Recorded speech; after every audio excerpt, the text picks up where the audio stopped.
So welcome everyone to another episode of Kev's Workshop. Look at the NR class by Austrains. And basically this little test board, it's only 1200 by 1200, yeah, there's my shadow. It's 1200 by 1200 layout, HO scale. And what we're featuring at the moment, even with my shadow, is the Austrains NRs. And for those of you who've never taken an NR apart, I'll give you some idea in a moment. That's the gun version. This is in for service, which has now been done. This NR here I've had to take apart in order to fix some wiring. The issue was right down here, it wasn't getting pickup power, and right in there. With the two heat shrink tubings, I had to slide both of them up out the way, find out the wire had snapped inside, hence no power. Now there's black tape, lecky tape, it's used inside. This one's been fitted with a automatic DC DCC decoder. Wasn't done by me, it's done by somebody else. So if you're looking at putting DCC into these HO scale locos, that's roughly the size of the circuit that you'll find going into it. If you're good at DCC, then great. So this will give you some idea what it's like inside one of these things. One of the common faults with these NR class locos by Austrains, so I'll get my finger out the way and hold the camera without dropping it. Down inside here, where the black coupling goes onto the worm shaft, you may have to get a flat blade screwdriver in and push that coupling forward about a millimetre or two. Tail shaft runs all the way through to here, and this one here I've had to drill and pin this tail shaft in order to repair it. What had happened, the whole tail shaft had slid forward into here, this end got broken. So with a bit of MIG welding wire, that's about the best you can do in order to repair the tail shaft, which are only plastic. So this camera into here,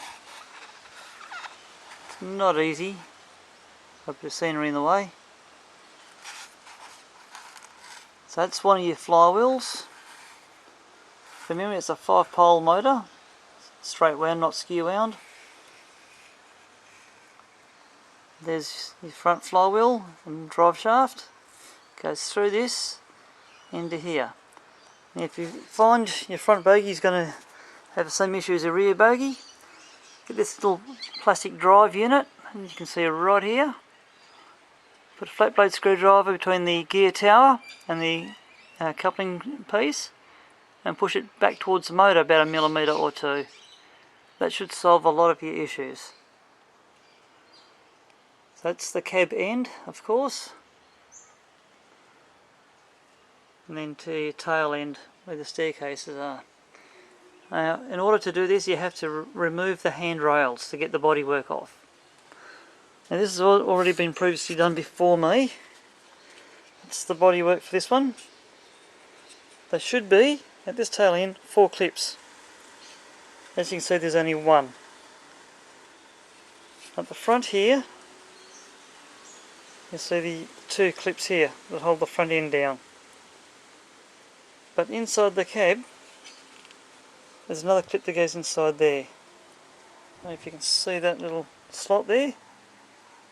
That locks into, of all places, this little tab right about here. That holds the cab down. So when you come to lift these things off, when they're in place, I'll get this right, something like that. Once you get this unclipped, you can pull that up, and then forward. That'll get your body off. Up the front you'll find a centered globe style light, unless it's been modified to the LED style. Your wiring runs back through, you've got left and right pickups plus your headlights coming all the way through. Then back here there'd be 4 diodes on a circuit board if it was original. Those 4 diodes are your bridge rectifier, and also do your head and tail lighting at either end. So that'll give you some indication of what it's like inside an Austrains NR. So that's the other one by comparison. Both went in for service here. So cleaned, lubricated, sorted out. This one's come back because only about a week or so after the guy enjoyed playing with the loco, it developed another problem or fault, which happened to be the pickup here and here. So that was something that wasn't picked up when it first came in for service. However, any jobs that I do, you've got 30 days in which if another fault develops or the same fault reoccurs, I'll fix it again. Usually for nothing, but yeah, if it's a reoccurring fault that's commonly coming back and back and back, then alteration has to be made. Okay, in a moment I'll just cross to inside the workshop. Then that way you can get an idea of what it's like reassembling. But for the moment,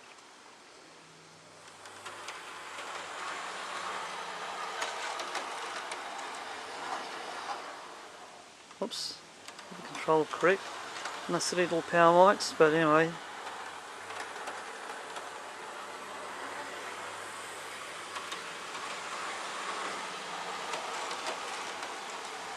That's running sweetly.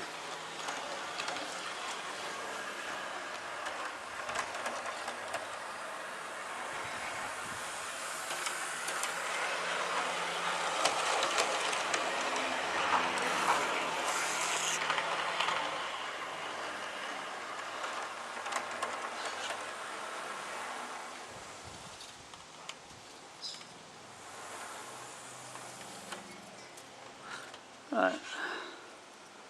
Okay, I'll just cross to the workshop in a moment. Stay put. Okay, here we are inside the workshop with the loco body and chassis separately. And I'm going to try keep all this in camera view for you. I normally work up on my bench or here on my billy table. My billy table is one of my inventions from many years ago. Now, what I'm trying to get organised here is a recess where the wire goes through.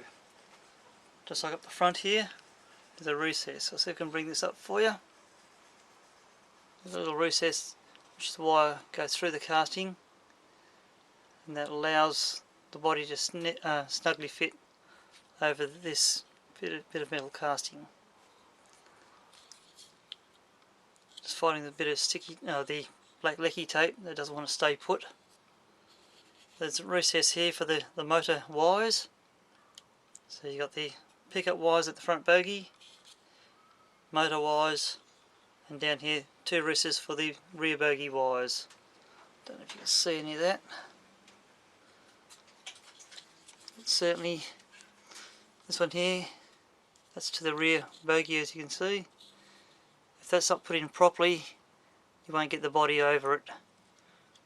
So, oops, get yourself back in view.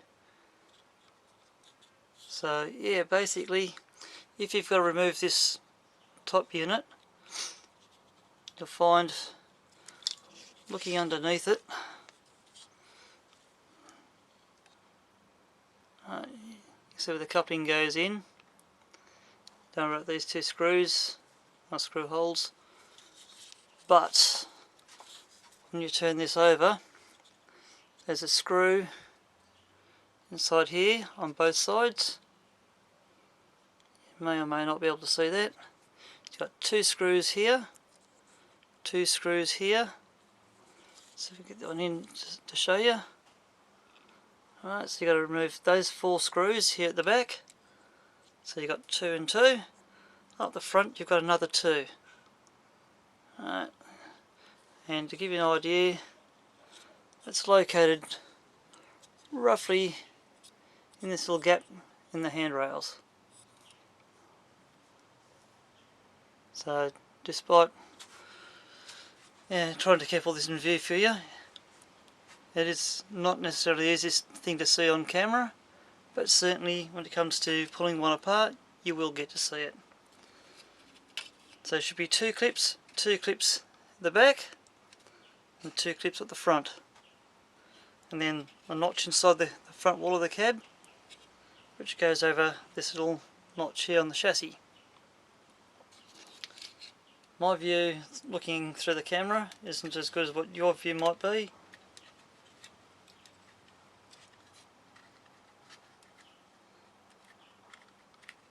I'm just trying to get this body to sit on properly, being that this is not my locomotive. I've got to treat someone else's locomotive with extreme care.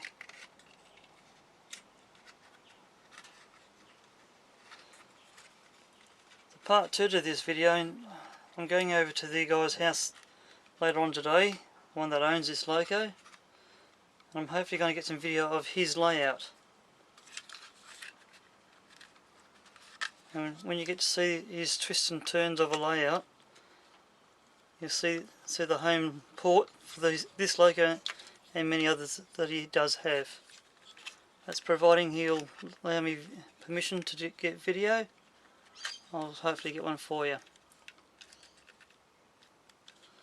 Now, I'm trying to make sure that all this is going to sit properly, but it feels like it's jamming on something.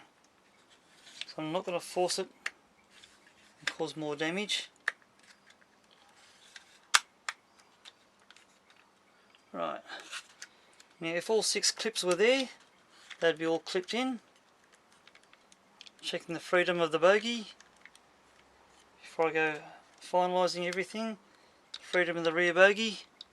Make sure there's up and down pivot at each end. Make sure there's enough pivot this way. That way you know you're going to get through point work and bends and all sorts of things without any issues. So, hopefully that'll go well. Front pilot beam here, and I've lost, there's one screw, 2 screws.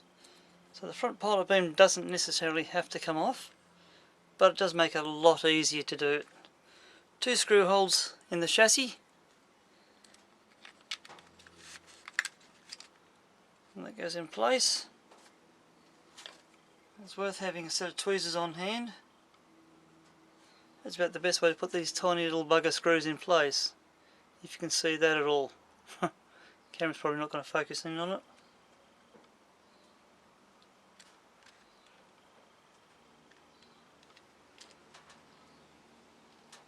This could be time consuming. It can be frustrating, it can be a pain in the bum. It's all on how skilled you are and what tools you've got available to you.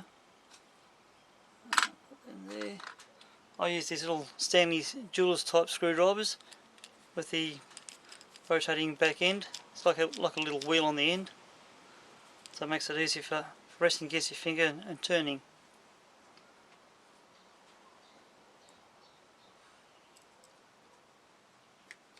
And if the magnetic's in this, I'm going to hold it where I need it, I'll be right.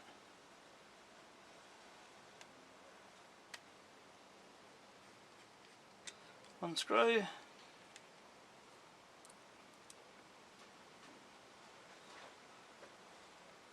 Oops, come here, you stupid screw. For those of you watching this at home, you probably want to fast forward this. But for those of you doing this for the first time, you might want to sit and watch and see me swear and curse and all that nonsense.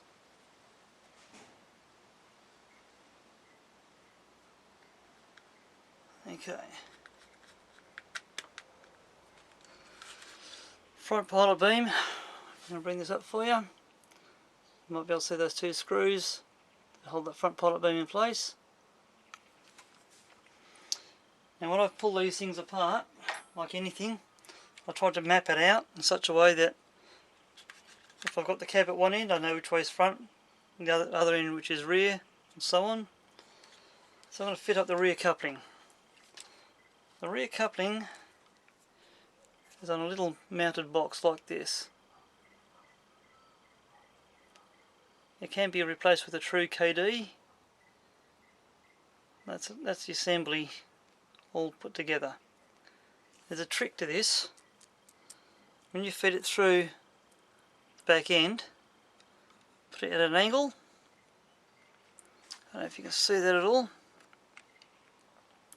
So you put it at an angle downwards, feed it through, level up. Whoops, guess what? This one's deciding to play funny buggers with me. Oh, okay. Since this thing's decided to play funny buggers, that's the retaining clip that holds it all together. There's your mounting,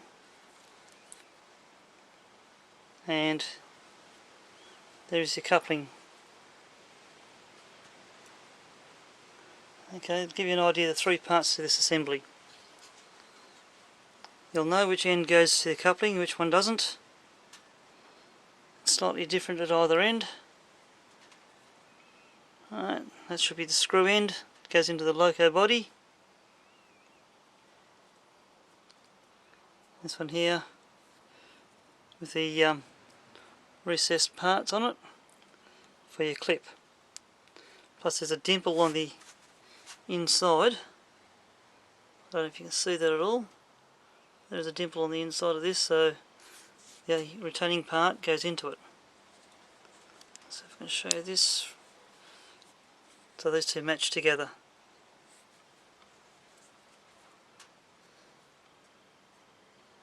Okay, now try and get this correct. There is a right and wrong way, and no doubt I'll probably get the wrong way around. If need be, check a reference with the other one.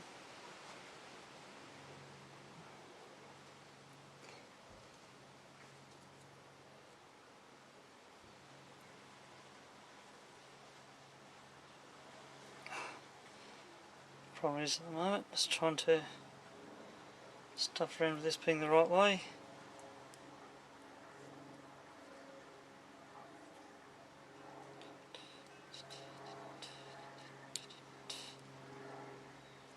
Okay, snaps together fairly easily. So I did the camera view by the looks of things. So that's roughly the unit. Let's have a second attempt at reinstalling. A little easier than reinstalling Windows or reinstalling any computer program. Okay.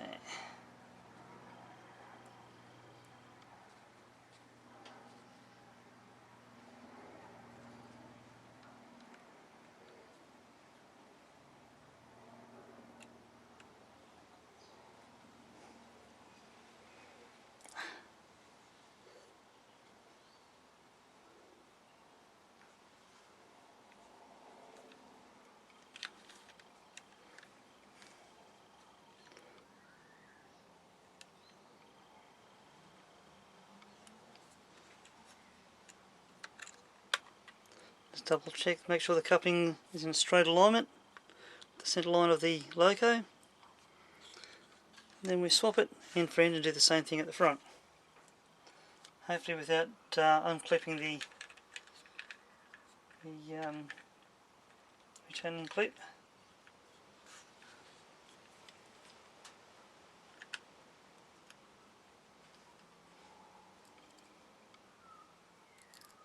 Oh, come here.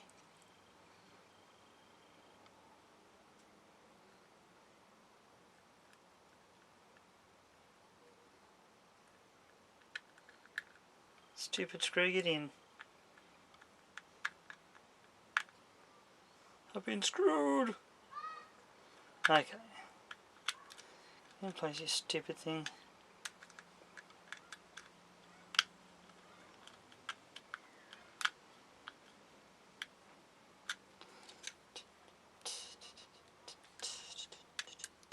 Ah, it's not wanting to line up for some stupid reason.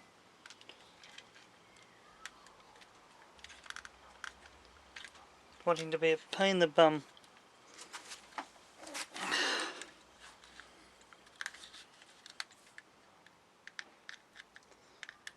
It's going in place, but not the way it's supposed to. If you're double heading these things, or you're going to put it nose to tail, or whatever situation you're going to do it, you want to make sure that these things are going to line up properly.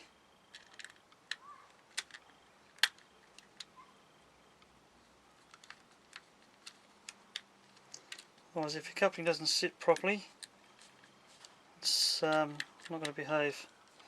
A bit like this one, it's not going to behave. Put this back into the cradle, gives me 2 free hands.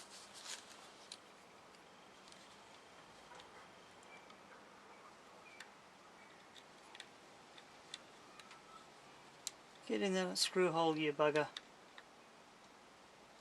Sometimes winding a screw backwards in the undo form tends to find the end of the thread, then you can wind it forwards.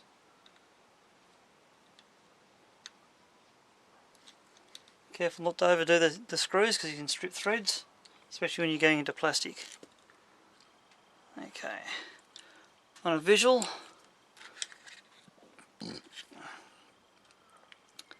that's sitting straight, and when you look at it end on, it should be straight that way. It's one straight that way. My camera or camera views or the way I'm doing things may not make it easily seen, but by similar standards, when you do something like this for yourself, you tend to find out what's going to work and what isn't going to work. Okay, once this is assembled, the fiddly part is these plastic handrails. They are a clip fit into tiny little holes. Get in there, buggy. This is where the helper tweezers come in handy. They're easily broken, but if done properly, they get everything back together like it should. Alright, first of the handrails in place.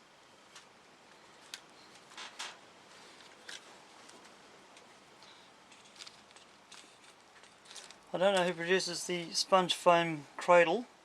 This was given to me. Give me a stupid handrail. But you can easily make them. Go to, like if you're here in Australia, go to places like Clark Rubber.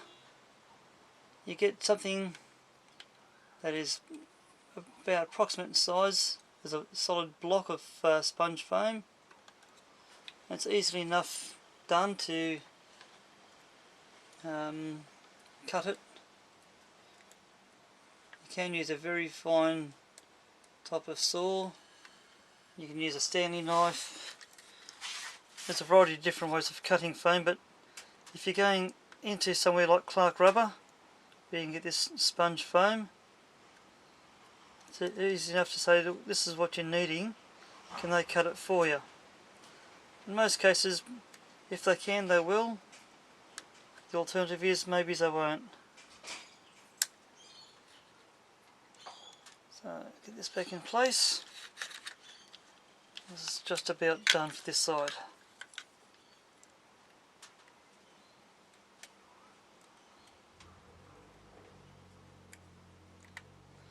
Well, that's one set of handrails on. So I shall stop the recording. I'll put the other set of handrails on. We'll go around to the guy's house that owns these. We'll have a look at his layout. Catch you soon. Okay, here we are. The loco just been repairing a little while ago. We're around at the owner's house. Yeah. It's on the layout where it'll be living.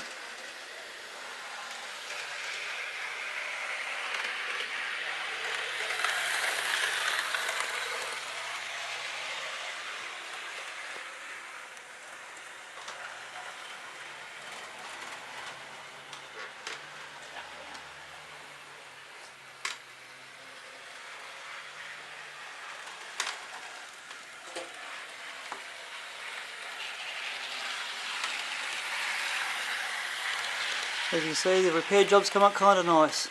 Yeah.